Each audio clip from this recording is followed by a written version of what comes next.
दुनिया का पहला शिवलिंग एक ऐसी रहस्यमयी कथा जो केवल इतिहास नहीं बल्कि ब्रह्मांड की गहराइयों से जुड़ी चेतना है। यह कोई साधारण पत्थर की आकृति नहीं बल्कि वह प्रतीक है जो स्वयं परमेश्वर की उपस्थिति को दर्शाता है, जो आकार में दिखाई तो देता है लेकिन वास्तव में निराकार है। लोगों के मन में एक प्रश्न सदियों से गूंजता आया है, दुनिया में सबसे पहला शिवलिंग किसने देखा, यह कहां प्रकट हुआ और इसके पीछे क्या रहस्य है। इस सवाल का उत्तर हमें ले जाता है एक अद्भुत पौराणिक कथा की ओर। सृष्टि के आरंभ से पहले कुछ भी नहीं था, न आकाश, न पृथ्वी, न जल, न अग्नि। समय भी उस मौन में खोया हुआ था।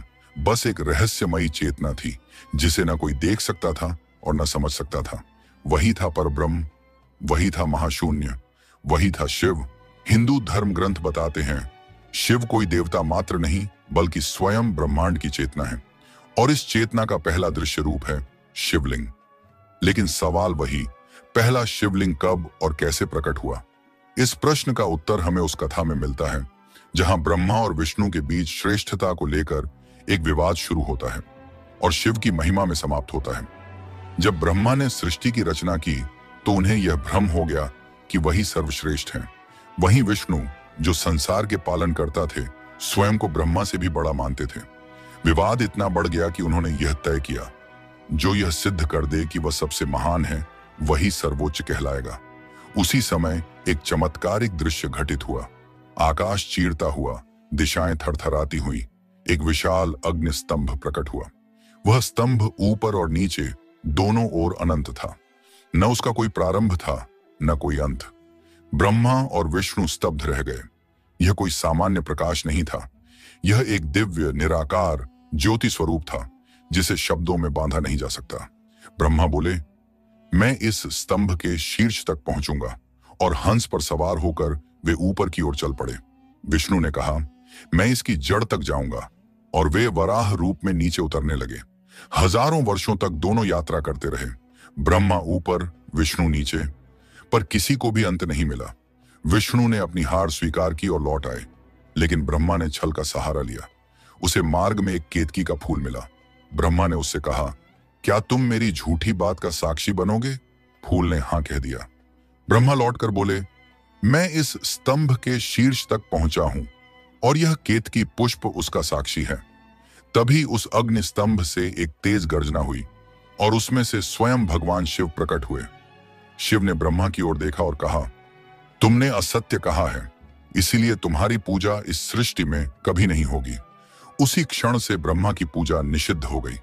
केतकी पुष्प भी शिव पूजा से वर्जित हो गया। विष्णु ने सत्य स्वीकार किया था, इसलिए शिव ने उन्हें वरदान दिया, तुम मेरे प्रिय हो, तुम्हें मेरी कृपा प्राप्त होगी। और यही था वह दिव्य क्षण जब शिव ने स्वयं को अग्नि स्तंभ के रूप में प्रकट किया। ज्योतिर्मय स्तंभ ही था पहला शिवलिंग। यह कोई मूर्ति नहीं, कोई मानव रूप नहीं, बल्कि ब्रह्मांडीय ऊर्जा का प्रतीक था। एक ऐसा रूप जो अनंत है, अविनाशी है और चेतना से परिपूर्ण है। अब सवाल यह है, वह स्थान कहां है जहां शिव ने स्वयं को प्रकट किया? कहते हैं वह स्थान है अरुणाचल पर्वत, जो तमिलनाडु में स्थित है। आज भी वहां अरुणाचलेश्वर मंदिर है जहां शिव की पूजा अग्नि तत्व के रूप में की जाती है। अरुणाचल पर्वत को धरती पर प्रकट हुआ पहला स्थूल शिवलिंग माना जाता है। यहां साधक शिव को केवल मूर्ति में नहीं बल्कि अपनी चेतना में अनुभव करते हैं। अब बात करें शिवलिंग के आकार की, तो इसका गोल और बेलनाकार आकार केवल प्रतीकात्मक नहीं है, यह ब्रह्मांड की वैज्ञानिक संरचना को भी दर्शाता है। ऊपरी भाग ऊर्जा का प्रवाह, निचला भाग स्थिरता और आधार। यह केवल एक धार्मिक संकेत नहीं बल्कि ऊर्जा का वैज्ञानिक केंद्र भी माना गया है। कई आधुनिक शोधों में यह पाया गया है कि शिवलिंग के आसपास विशेष विद्युत चुंबकीय ऊर्जा तरंगें पाई जाती हैं। शिवलिंग वास्तव में एक ऊर्जा केंद्र है, एक चैतन्य बिंदु। तांत्रिक साधना में शिवलिंग को केवल पूजन का माध्यम नहीं बल्कि ध्यान का द्वार माना जाता है। वह द्वार जिससे होकर आत्मा शिव से एकाकार होती है। कई सिद्ध साधकों ने शिवलिंग पर ध्यान करके कुंडलिनी जागरण, सिद्धियाम और मोक्ष प्राप्त किया है। कुछ संतों का यह भी मानना है कि पहला और मूल शिवलिंग आज भी कैलाश पर्वत पर स्थित है, लेकिन वह सामान्य दृष्टि से नहीं दिखता। वह केवल उस साधक को प्रकट होता है जिसकी साधना पूर्ण हो चुकी हो। वह कोई पत्थर नहीं, वह एक महाज्योतिर्लिंग है जो न जलता है न बुझता है, वह केवल अनुभव किया जा सकता है। शिवलिंग एक प्रतीक नहीं बल्कि परम सत्य की ओर खुलने वाला द्वार है। कहा जाता है कि कैलाश पर्वत के भीतर एक अत्यंत गुप्त गुफा में एक दिव्य स्फटिक लिंग स्थित है जो किसी भी कृत्रिम प्रकाश से कहीं अधिक तेजस्वी और दीप्तिमान है। तिब्बती साधना परंपरा में कैलाश को ब्रह्मांड का मूल केंद्र माना गया है। इस दृष्टिकोण से देखा जाए तो शिवलिंग न तो केवल एक प्रतीक है, न ही कोई मूर्ति, वह स्वयं शिव की जीवित उपस्थिति है। जब सृष्टि का प्रारंभ हुआ तब एक अनोखी घटना घटी। एक विशाल अग्निस्तंभ ब्रह्मा और विष्णु के समक्ष प्रकट हुआ, जिसकी कोई ऊंचाई, कोई सीमा नहीं थी। वही अग्निस्तंभ पहला शिवलिंग था। ना उसका कोई आदि था, ना अंत। न वह आकार था, ना निराकार। वह चेतना थी, ऊर्जा थी, स्वयं शिव का स्वरूप था। आज भी यह दिव्य अग्निलिंग अरुणाचल में पूजित है और हर सच्चे साधक के हृदय में प्रज्वलित रहता है, क्योंकि शिव को देखने के लिए आंखें नहीं, श्रद्धा चाहिए, और शिवलिंग को समझने के लिए तर्क नहीं, समर्पण चाहिए। शिवलिंग का रहस्य केवल एक स्थान तक सीमित नहीं रहा, वह पूरे सप्त द्वीपों में, सृष्टि के हर कोने में शिव की उपस्थिति का प्रतीक बना। शिवलिंग ऊर्जा का वह केंद्र बन गया जो पृथ्वी पर अलग अलग स्थानों पर विशेष आध्यात्मिक बिंदुओं पर स्थापित हुआ। पुराणों में वर्णित है कि ब्रह्मा और विष्णु के आग्रह पर सृष्टि के आरंभ में शिव ने अपने अनेक रूपों में अवतरण लिया। इन्हीं रूपों में से कुछ बाद में ज्योतिर्लिंग के रूप में प्रकट हुए। ये 12 ज्योतिर्लिंग केवल मंदिर नहीं बल्कि ब्रह्मांडीय ऊर्जा के केंद्र हैं, जिनसे पृथ्वी पर आध्यात्मिक चेतना प्रवाहित होती है। अब उन 12 दिव्य ज्योतिर्लिंगों की बात करते हैं जो शिव के अनंत स्वरूपों का प्रतिनिधित्व करते हैं और जिनका संबंध उसी प्राचीन अग्निलिंग से जुड़ा हुआ है। 1. सोमनाथ, गुजरात। सबसे प्राचीन माने जाने वाला यह ज्योतिर्लिंग चंद्रदेव द्वारा स्थापित किया गया था। शिव को उन्होंने रोगों के निवारणकर्ता के रूप में पूजा। 2. मल्लिकार्जुन, आंध्र प्रदेश। यहां शिव और पार्वती दोनों की उपस्थिति मानी जाती है। इसे दक्षिण का कैलाश भी कहा जाता है। 3. महाकालेश्वर, उज्जैन, मध्य प्रदेश। यह वह स्थान है जहां शिव कालों के भी काल माने जाते हैं।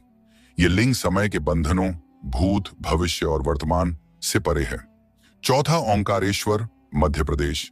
नर्मदा नदी के बीच द्वीप पर स्थित यह लिंग एयूएम ध्वनि की मूर्त रूप है, ब्रह्मांड की प्रथम ध्वनि। 5. केदारनाथ, उत्तराखंड।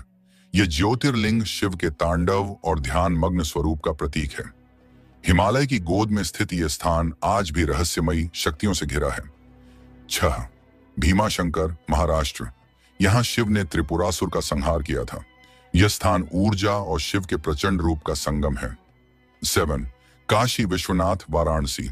यह वही नगरी है जिसे शिव का स्वयं का निवास माना जाता है। ऐसा कहा जाता है कि यह नगर कभी नष्ट नहीं होता। 8. त्र्यंबकेश्वर, महाराष्ट्र। यह लिंग त्रिदेवों ब्रह्मा, विष्णु और महेश की एकता का प्रतीक है। 9वें वैद्यनाथ, झारखंड, बिहार।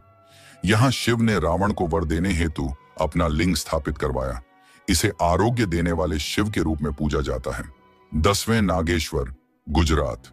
यह वह स्थान है जहां शिव ने दारुक नामक राक्षस का वध किया। यह लिंग रक्षक और संहारक दोनों का प्रतीक है। 11. रामेश्वरम, तमिलनाडु। भगवान राम ने यहां लिंग स्थापित कर पूजा की थी। शिव और विष्णु की एकता इस स्थान पर स्पष्ट रूप से दिखाई देती है। 12. घृष्णेश्वर, महाराष्ट्र। यह 12वां और अंतिम ज्योतिर्लिंग शिव की करुणा और दया के रूप में जाना जाता है। इन सभी ज्योतिर्लिंगों के स्थान ब्रह्मांडीय ऊर्जा के प्रवाह के अनुसार तय किए गए। ये स्थल किसी साधारण ज्यामिति से नहीं बल्कि अदृश्य ऊर्जा बिंदुओं या वर्टेक्स पॉइंट्स पर स्थित हैं। वैज्ञानिक दृष्टिकोण से इन्हें जियोमैग्नेटिक पॉइंट्स कहा जाता है, जो पृथ्वी की ऊर्जा को नियंत्रित करते हैं। इसी कारण इन स्थानों पर की गई साधना, ध्यान और मंत्रोच्चार का प्रभाव कई गुना अधिक हो जाता है।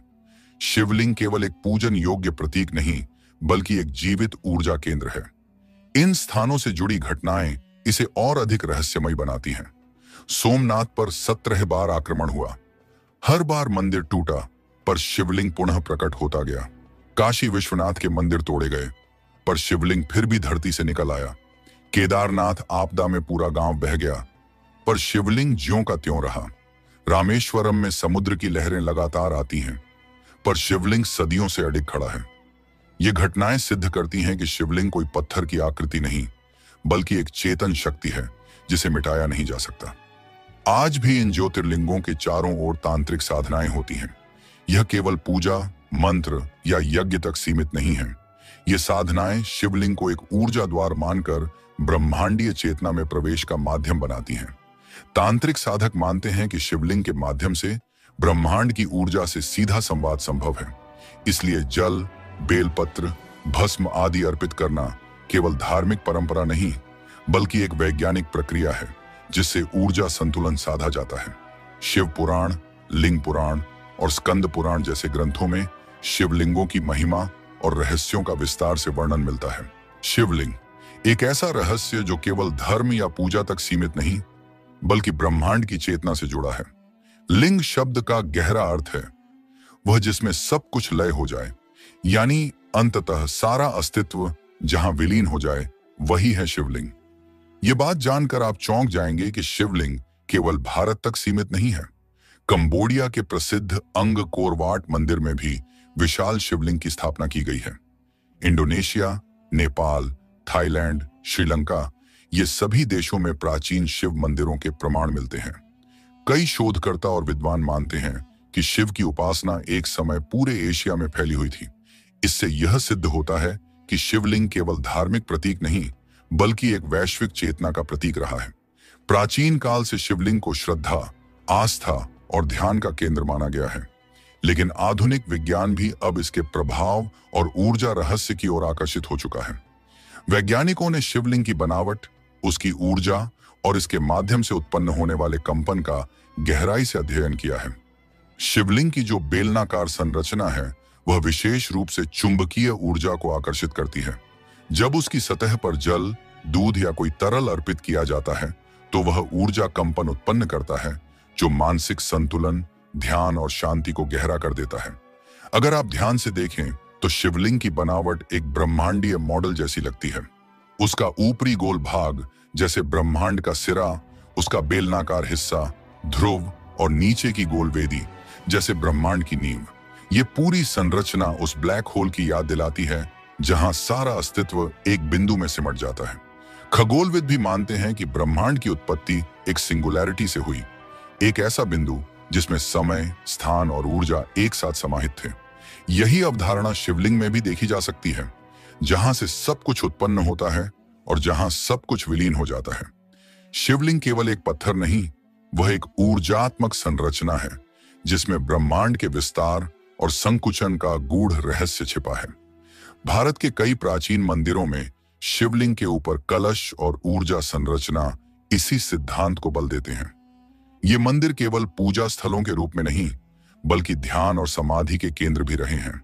महर्षि पतंजलि, अगस्त्य, वशिष्ठ जैसे महान ऋषियों ने शिवलिंग के सामने साधना करके असाधारण शक्तियां प्राप्त की। गोरखनाथ जैसे सिद्ध योगियों का अनुभव था, जहां लिंग है वहीं ब्रह्म है, बस उसे देख लेना ही साधना का प्रारंभ है। तमिल सिद्ध योगी तिरुमूलर ने कहा था, जब मैंने शिवलिंग पर ध्यान किया तो उसकी ऊर्जा मेरी आत्मा में प्रज्वलित हो उठी। रामकृष्ण परमहंस ने दक्षिणेश्वर में शिवलिंग के समक्ष ध्यान करके ब्रह्मानंद का अनुभव किया था। तांत्रिक परंपरा में तो शिवलिंग को नाभि बिंदु माना गया है, एक ऐसा केंद्र जहां साधक अपनी चेतना को टिकाता है और धीरे धीरे कुंडलिनी जागरण की दिशा में बढ़ता है। ऐसा माना जाता है कि जो साधक निरंतर शिवलिंग पर ध्यान करता है, उसे त्रिकाल दृष्टि प्राप्त होती है। वह समय, दिशा और भौतिक सीमाओं से परे देख सकता है। हिमालय में आज भी कई ऐसे योगी हैं जो शिवलिंग को ध्यान केंद्र बनाकर मृत्यु पर भी विजय प्राप्त करने की साधना कर रहे हैं। यह कोई कल्पना नहीं, साक्षात अनुभव की गई सच्चाई है। भारत और तिब्बत के कुछ रहस्यमयी स्थानों पर तो ऐसे अदृश्य शिवलिंगों की मान्यता है जो केवल साधना की उच्चतम अवस्था में ही दृष्टिगोचर होते हैं। कहा जाता है कि कैलाश पर्वत में एक गुप्त गुफा है जहां स्फटिक जैसे ज्योतिर्लिंग का मूल स्वरूप स्थित है। उस लिंग से इतनी प्रबल ऊर्जा निकलती है कि सामान्य व्यक्ति वहां कुछ पल से अधिक नहीं टिक सकता। तिब्बती साधकों का कहना है कि मानसरोवर झील के भीतर भी एक दिव्य शिवलिंग है जो केवल पूर्णिमा की रात साधकों को दिखता है। भारत में आज भी कई शिवलिंग ऐसे हैं जो स्वतः उत्पन्न हुए, जिन्हें स्वयंभू कहा जाता है। ये न तो किसी ने बनाए, न ही कोई उन्हें नष्ट कर सकता है। उत्तर काशी की त्रेता गुफा, यहाँ एक शिवलिंग गुफा की दीवार से निकला है और जब कोई उसे छूता है तो शरीर में कंपन महसूस होता है। मुंबई की जोगेश्वरी गुफा, यहाँ एक रहस्यमयी लिंग अंधेरे में प्रकट होता है और केवल दीपक की रोशनी में चमकता है। महाराष्ट्र के भीमाशंकर जंगलों में मूल लिंग इतना दुर्गम स्थान पर है कि उसे पाने के लिए साधकों को हफ्तों तक यात्रा करनी पड़ती है। अब प्रश्न उठता है, क्या शिवलिंग और अंतरिक्ष विज्ञान का कोई संबंध है? कुछ वैज्ञानिकों का मानना है कि प्राचीन मंदिरों में शिवलिंग की स्थापना नक्षत्रों और खगोलीय गणनाओं के अनुसार की जाती थी। कई शिवलिंग ऐसे स्थानों पर स्थापित हैं जहां से सीधे ध्रुव तारा, मृगशिरा और ओरियन बेल्ट जैसे नक्षत्रों का स्पष्ट संरेखण दिखाई देता है। विशेष रूप से काशी विश्वनाथ और केदारनाथ जैसे मंदिरों का स्थान विज्ञान के लिए आज भी रहस्य बना हुआ है। वहां की ऊर्जा, तापमान और ध्वनि तरंगें सामान्य स्थानों से एकदम अलग हैं। शिवलिंग केवल एक पूजा का साधन नहीं, वह एक ऊर्जात्मक विज्ञान है, एक ब्रह्मांडीय तकनीक जिससे आत्मा, चेतना और ब्रह्मांड तीनों का मिलन संभव हो सके। प्राचीन ग्रंथों में शिवलिंग को लेकर कई अद्भुत भविष्यवाणियां की गई हैं।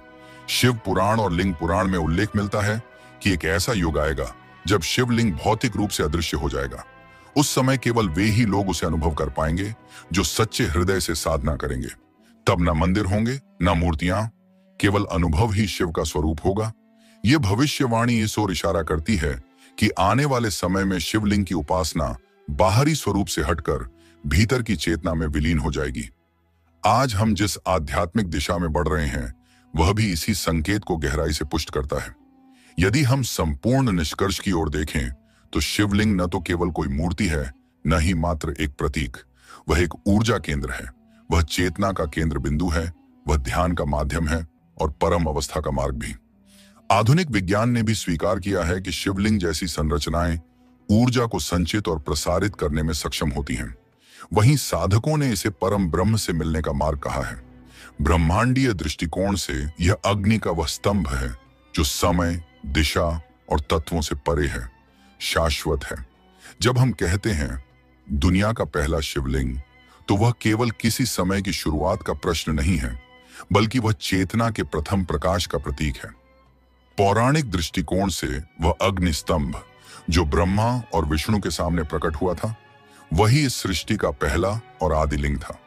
न वह मिट सकता था, न कोई उसे समझ सकता था। वह स्वरूप अनिर्वचनीय था, अविनाशी था और उसी के बाद पृथ्वी पर विभिन्न स्थानों पर स्थूल रूपों में शिवलिंगों की स्थापना हुई।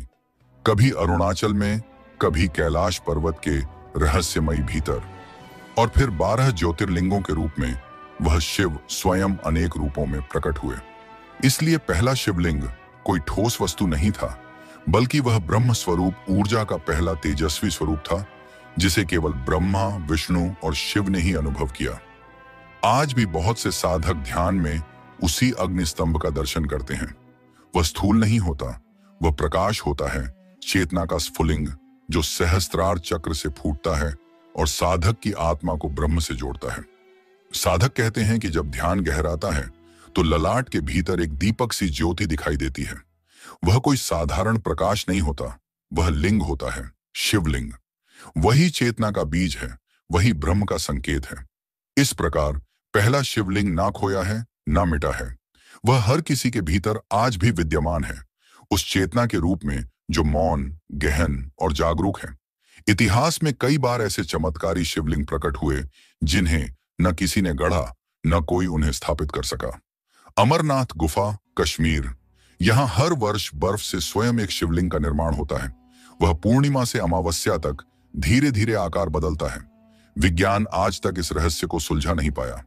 कपालेश्वर, उत्तराखंड, यहाँ का शिवलिंग हिम की चट्टानों को चीरकर स्वयं प्रकट हुआ माना जाता है। यहाँ मंदिर में कोई मूर्ति नहीं है, केवल एक ऊर्जा क्षेत्र है जो साधकों को अनुभव होता है।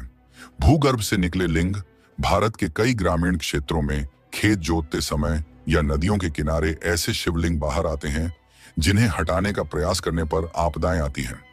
लोग मानते हैं कि ये शिव की इच्छा से ही प्रकट होते हैं, इसलिए इन्हें पूजा जाता है। आज जब हम एक तकनीकी युग में प्रवेश कर चुके हैं जहां तर्क, विज्ञान और गति का बोलबाला है, ऐसे समय में भी शिवलिंग की महत्ता कम नहीं हुई है, बल्कि इसकी आंतरिक गहराई और भी प्रकट हुई है। आज का शिवलिंग केवल पूजा का केंद्र नहीं, वह ध्यान, मानसिक शांति और ऊर्जा संतुलन का प्रमुख स्रोत बन गया है। शिवलिंग के समक्ष बैठकर ध्यान करना आज के समय में तनाव को दूर करने और चित्त को स्थिर करने का एक शक्तिशाली उपाय बन चुका है। वास्तु और ऊर्जा संतुलन। अब शिवलिंग को घरों और कार्यालयों में एक प्रकार के जियो एनर्जी बैलेंसर के रूप में भी स्थापित किया जाने लगा है, जिससे स्थान की ऊर्जा सकारात्मक बनी रहे। ब्रह्मांड और चेतना। कुछ आधुनिक वैज्ञानिक शिवलिंग को ब्रह्मांडीय सिंगुलैरिटी के मॉडल के रूप में देखते हैं, वह बिंदु जहां से पूरा ब्रह्मांड फूटा। यह एक आध्यात्मिक सिद्धांत नहीं, बल्कि चेतना की वह अवस्था है जिसे विज्ञान अब धीरे धीरे समझने लगा है। इसलिए शिवलिंग का अर्थ केवल शिव का बाह्य प्रतीक नहीं है, वह परम आत्मा की झलक है। वह तुम्हारे भीतर है, वह हर कण में समाया हुआ है। वह साकार भी है और निराकार भी, वह उपासना में भी है और अनुभव में भी, वह आरंभ भी है और अंत भी। शिवलिंग हमें निरंतर याद दिलाता है कि हम केवल शरीर नहीं हैं, हम चेतना हैं, और वही चेतना शिव है। दुनिया का पहला शिवलिंग कोई ऐतिहासिक वस्तु नहीं, वह ब्रह्मांड की पहली लय है, पहला नाद है, पहली ज्योति है, पहला आत्म प्रकाश है। वह आज भी प्रकट हो सकता है, जब हृदय पवित्र हो, जब बुद्धि शांत हो, जब आत्मा मौन हो। शिव ने स्वयं कहा था, नाहम तिष्ठामि वैकुंठे योगिनाम हृदय न च मद भक्ता यत्र गायन्ति तत्र तिष्ठामि नारद जाम। अर्थात मैं न तो वैकुंठ में रहता हूं, न योगियों के हृदय में। मैं वहां हूं जहां मेरे भक्त श्रद्धा से मेरा नाम गाते हैं, और यही वह स्थान है जहां शिवलिंग प्रकट होता है, हृदय में, चेतना में और प्रेम में। अगर कोई आपसे कहे कि एक शिवलिंग धरती के ऊपर नहीं बल्कि धरती के अंदर स्थित है, अगर आपको बताया जाए कि इस मंदिर में की गई एक रहस्यमयी पूजा आत्माओं को मोक्ष दिलाती है, और अगर आप जाने कि भगवान शिव की आंख से निकला एक हीरा आज भी इस धरती पर एक शाप के रूप में मौजूद है, तो शायद आप चौंक जाएंगे। लेकिन ये सब केवल कथाएं नहीं, बल्कि त्र्यंबकेश्वर मंदिर से जुड़े गहरे और अद्भुत रहस्य हैं। आज की इस डॉक्यूमेंट्री में हम जानेंगे त्र्यंबकेश्वर ज्योतिर्लिंग का इतिहास, गुप्त गुफाओं का रहस्य, नासिक हीरे की कथा और कुशावती कुंड की ऊर्जा। एक ऐसा मंदिर जो मृत्यु से जुड़ा है परंतु मोक्ष का मार्ग खोलता है। त्रिदेव ब्रह्मा, विष्णु और महेश हिंदू धर्म के आधार स्तंभ हैं। ब्रह्मा ब्रह्मांड के रचयिता हैं, विष्णु पालन करता है और शिव संहार के स्वामी। इन तीनों की संगति जहां होती है वहां ब्रह्मांडीय ऊर्जा जागृत होती है। महाराष्ट्र राज्य में गोदावरी नदी के किनारे बसा एक स्थान इसी संगति और शक्ति का केंद्र है, त्र्यंबकेश्वर ज्योतिर्लिंग। यह मंदिर अपने आप में अनोखा है क्योंकि इसका शिवलिंग धरती के ऊपर नहीं बल्कि गहराई में स्थापित है। यह पाताल से जुड़ता है, जहां माना जाता है कि मृत्यु के बाद आत्माएं शिव की शरण में जाती हैं। इसीलिए इस मंदिर को यमकेश्वर महादेव भी कहा जाता है। यम यानी मृत्यु, केश्वर यानी स्वामी। यह मंदिर उन आत्माओं के लिए भी विशेष है जो किसी दुर्घटना या हत्या के कारण अकाल मृत्यु को प्राप्त हुई हों। ऐसी आत्माएं इस स्थान पर मोक्ष प्राप्त कर सकती हैं एक विशेष पूजा के माध्यम से, जिसे नारायण नागबलि कहा जाता है। नारायण नागबलि पूजा एक रहस्यमयी और दुर्लभ अनुष्ठान है। यह उन आत्माओं के लिए की जाती है जो अपने जीवन की पूर्णता से पहले ही किसी नकारात्मक परिस्थिति में मृत्यु को प्राप्त हुई हों। उनकी पीड़ा, उनका भ्रम और उनका मोह उन्हें पृथ्वी से बांध देता है। इस पूजा के माध्यम से उन्हें मुक्त किया जाता है।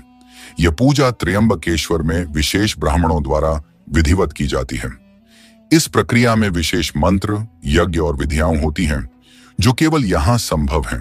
त्र्यंबकेश्वर मंदिर को इतना दिव्य और शक्तिशाली बनाने के पीछे एक गहरी पौराणिक कथा है। यह कथा शिव पुराण में वर्णित है। सदियों पहले ब्रह्मगिरी पर्वत की तलहटी में ऋषियों का एक तपोवन था। वहां गौतम ऋषि अपने आश्रम में तप कर रहे थे। एक समय ऐसा आया जब उस क्षेत्र में भीषण अकाल पड़ गया। पानी की एक एक बूंद के लिए जीव व्याकुल हो उठे।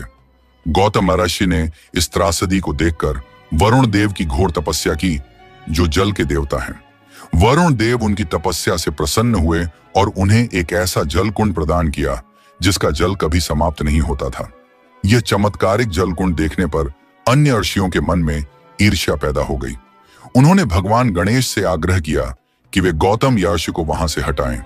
गणेश जी ने उन्हें समझाने की कोशिश की कि गौतम यर्षि ने कोई अन्याय नहीं किया, वे केवल अपना कर्तव्य निभा रहे हैं। परंतु जब उन्होंने नहीं माना तो गणेश जी ने एक योजना बनाई। गणेश जी ने एक दुर्बल गाय का रूप धारण किया और गौतम महर्षि के समीप चले गए। गौतम महर्षि ने उस गाय को चारा दिया, लेकिन जैसे ही उसने चारा खाया वह वहीं मर गई। इसके तुरंत बाद सभी ऋषि वहां आ गए और गौतम ऋषि पर गोहत्या का आरोप लगा दिया। ऋषियों ने उन पर इतने पत्थर बरसाए कि उन्हें आश्रम छोड़ने पर मजबूर होना पड़ा। इस घटना से दुखी होकर गौतम ऋषि और उनकी पत्नी अहिल्या ने शिव जी की आराधना शुरू की। उन्होंने कठोर तप किया और अंततः भगवान शिव उनके समक्ष प्रकट हुए। गौतम ऋषि ने अपने ऊपर लगे गोहत्या के दोष से मुक्ति मांगी। महादेव ने कहा, राजशेवर, इसमें आपकी कोई गलती नहीं थी, यह तो ऋषियों का षड्यंत्र था। लेकिन गौतम ऋषि क्रोधित नहीं हुए, बल्कि उन्होंने धन्यवाद दिया कि इस कारण उन्हें शिव के दर्शन प्राप्त हुए। उन्होंने केवल अपने लिए नहीं बल्कि संपूर्ण पृथ्वी के कल्याण के लिए भगवान से प्रार्थना की कि मां गंगा पृथ्वी पर प्रकट हों।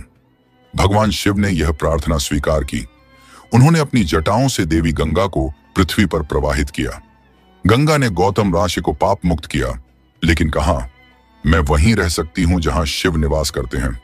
तब गौतम ऋषि ने भगवान शिव से निवेदन किया कि वे इसी स्थान पर वास करें। महादेव ने उनकी बात मान ली और यहीं धरती में समाकर ज्योतिर्लिंग के रूप में स्थापित हो गए। इसी स्थान को आज हम त्र्यंबकेश्वर ज्योतिर्लिंग के नाम से जानते हैं। यहाँ गंगा दक्षिण दिशा से बहती है, इसलिए इसे दक्षिण गंगा भी कहा जाता है। और यही गंगा गोदावरी के रूप में जानी जाती है, जो आज भी पुण्यदायिनी मानी जाती है। त्र्यंबकेश्वर मंदिर में एक गुप्त गुफा भी है, जिसके बारे में कहा जाता है कि वह पाताल लोक तक जाती है। इस गुफा में प्रवेश सामान्य जन के लिए निषिद्ध है। कहा जाता है कि यह गुफा उस मार्ग से जुड़ती है जहां शिव और यम की ऊर्जाएं एक साथ सक्रिय होती हैं।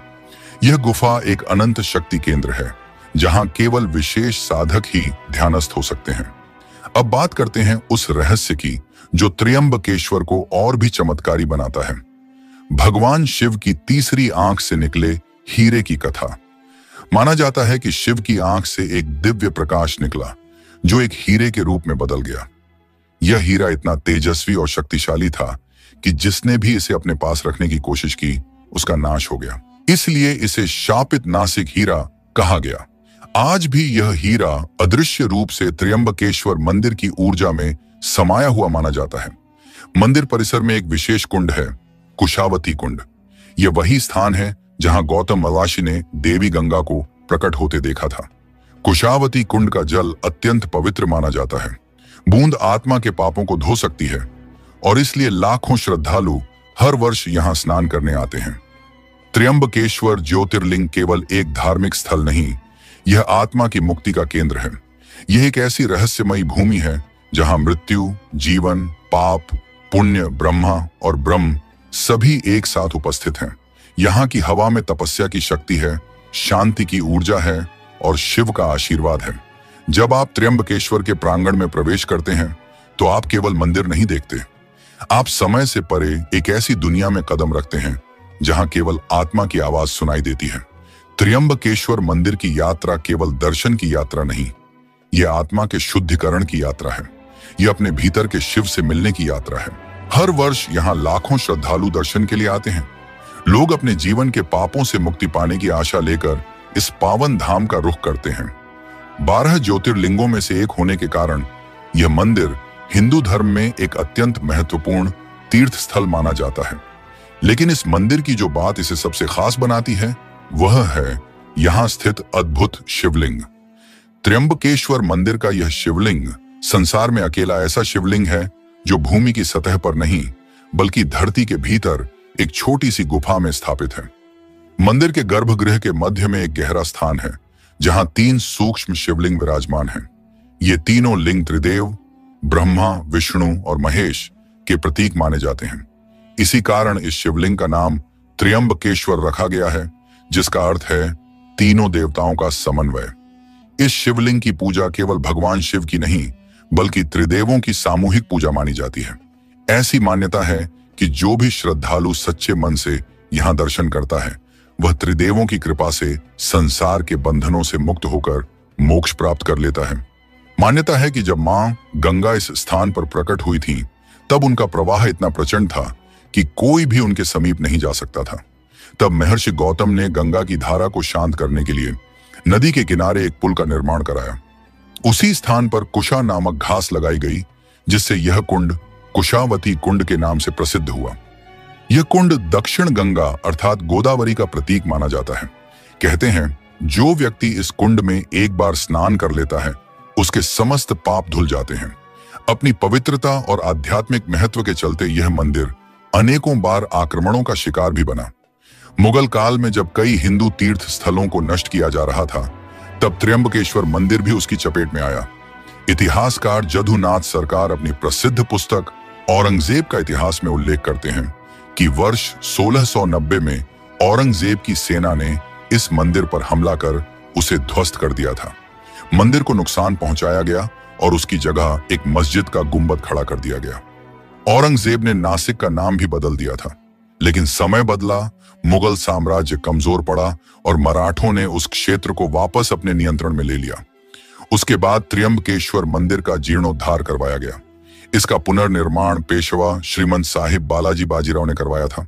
यह मंदिर न केवल अपनी संरचना और पौराणिक महिमा के लिए प्रसिद्ध है, बल्कि यहाँ होने वाले अनुष्ठानों के लिए भी जाना जाता है। उन लोगों के लिए जिनकी मृत्यु आकस्मिक, अप्राकृतिक या दुर्घटनावश हुई हो, उनके आत्मा की शांति के लिए यहाँ एक विशेष पूजा की जाती है, जिसे नारायण नागबलि अनुष्ठान कहा जाता है। इस 3 दिवसीय अनुष्ठान का पहला दिन नारायण बलि पूजा को समर्पित होता है, जिसमें आटे से पिंड बनाए जाते हैं और मंत्रों के माध्यम से पूर्वजों की आत्मा को श्रद्धांजलि दी जाती है। दूसरे दिन नागबलि की पूजा की जाती है, जो विशेष रूप से सर्प हत्या के दोष से मुक्ति के लिए होती है। इस पूजा में आटे से सांप की आकृति बनाकर उसकी आत्मा की शांति के लिए विधिवत अनुष्ठान किया जाता है। तीसरे और अंतिम दिन गणेश पूजा करके इस अनुष्ठान का समापन होता है। इसके अतिरिक्त इस मंदिर की एक और विशेषता है सिंहस्थ कुंभ मेला। भारत के केवल 4 पवित्र स्थानों प्रयागराज, हरिद्वार, उज्जैन और नासिक में सिंहस्थ कुंभ का आयोजन होता है। त्र्यंबकेश्वर मंदिर के परिसर में हर 12 वर्ष में सिंहस्थ कुंभ मेला लगता है, जिसमें देश विदेश से लाखों साधु संत और श्रद्धालु जुटते हैं। इस मंदिर में शिवलिंग की पूजा करने से त्रिदेवों ब्रह्मा, विष्णु और महेश का आशीर्वाद प्राप्त होता है। यहाँ की पूजा पद्धति अत्यंत विशिष्ट और आध्यात्मिक रूप से समृद्ध मानी जाती है। त्र्यंबकेश्वर मंदिर को मानसिक शांति, आत्मिक स्थिरता और साधना के लिए एक आदर्श स्थान माना जाता है। यहाँ का वातावरण साधकों को ध्यान में मग्न होने का विशेष अवसर देता है। इसकी ऊर्जा इतनी गहन और शांतिपूर्ण होती है कि व्यक्ति यहाँ आत्म साक्षात्कार के निकट पहुंच जाता है। यह मंदिर एक ऐसी दिव्यता से परिपूर्ण है जो हर दर्शनार्थी के भीतर कुछ न कुछ अव्यक्त छू लेती है। यह यात्रा केवल एक तीर्थ नहीं होती, बल्कि एक आध्यात्मिक अनुभव बन जाती है, जो जीवन भर स्मृति में बसी रहती है। यहाँ की रहस्यमयी ऊर्जा, प्राचीन कथा और शक्तिशाली अनुष्ठान सब मिलकर इसे नासिक ही नहीं, पूरे भारत का एक अद्वितीय तीर्थ स्थल बनाते हैं। लेकिन इस मंदिर से जुड़ी कुछ ऐसी बातें भी हैं जो आज भी अधिकांश लोगों को ज्ञात नहीं है। तो चलिए अब आगे बढ़ते हैं और जानते हैं एक एक करके इन अनसुने रहस्यों के बारे में। नंबर 1, त्र्यंबकेश्वर मंदिर का स्थापत्य और दिव्य शिवलिंग। यह मंदिर स्थापत्य कला का एक अद्भुत उदाहरण है। चौकोर मंडप, ऊंचे विशाल द्वार और अंदर स्थित अलौकिक शिवलिंग, यह सब इसे एक दिव्य अनुभूति देते हैं। शिवलिंग के ऊपर एक स्वर्ण कलश स्थापित है और उसके चारों ओर एक रत्न जड़ित मुकुट विराजमान है। माना जाता है कि यह मुकुट स्वयं पांडवों द्वारा इस मंदिर को अर्पित किया गया था। इस मुकुट के दर्शन केवल सोमवार को शाम 4 बजे से 5 बजे के बीच होते हैं। 1 घंटे के लिए ही यह दिव्यता आम लोगों के लिए प्रकट होती है। नंबर 2, गर्भगृह का रहस्य और अद्भुत शिवलिंग। त्र्यंबकेश्वर मंदिर की भव्य इमारत सिंधु आर्य शैली की उत्कृष्ट कृति है। मंदिर के अंदर स्थित गर्भगृह में प्रवेश करते ही कुछ अलौकिक सा अनुभव होता है। वहां रखे शिवलिंग को देखने पर एक सामान्य लिंग नहीं, बल्कि एक आंख जैसी आकृति दिखती है। ध्यान से देखने पर इसके भीतर 1 इंच आकार के 3 लिंग प्रकट होते हैं, जिन्हें ब्रह्मा, विष्णु और महेश त्रिदेव का प्रतीक माना जाता है। अन्य शिवलिंगों के विपरीत ये लिंग धरती के ऊपर नहीं, बल्कि नीचे स्थित है। इसे लता शिवलिंग कहा जाता है। ये लिंग हमेशा गीला रहता है, जिससे लगातार जल बहता रहता है। ये भगवान शिव की उपस्थिति का प्रतीक है।